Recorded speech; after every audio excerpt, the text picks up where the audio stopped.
नमस्कार मंडळी. तर आज महाशिवरात्री निमित्त आपण दावलेश्वर या ठिकाणी जाणार आहे. जाता जाता पेट्रोल पंपवरती आपले मित्र चेतन आवारे यांची भेट झाली. ते सुद्धा दावलेश्वरला येणार होते. ते बोलले तुम्ही पुढे आम्ही आलो. मेरे से प्यार करती है या नहीं करती ये बता दे तू. नहीं, मैं तेरे से लास्ट बार पूछ रहा हूँ, तेरा मेरे से प्यार है या दावलेश्वरला जाण्यासाठी आम्ही सुतारपाड्यावरनं मार्ग निवडला खरं, पण वेडी वाकडे वळणं खूपच होती. म्हणून म्हटलं पंकज काहीतरी थंड घे आपल्याला प्यायला. दावलेश्वर आता जवळ आलेलं आहे थोडंसं. पंकज तिघं आलेलं आहे. किती लांब आहे अजून पंकज? अजून 2-3 किलोमीटर. तर मंडळी आता आम्ही पोचलो आहे दावलेश्वरच्या यात्रेला. बघू शकता तुम्ही.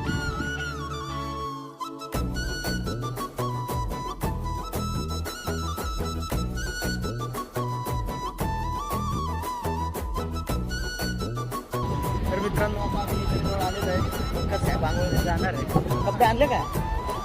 आणा आधी उडी मार, नंतर आम्ही उड्या मारू.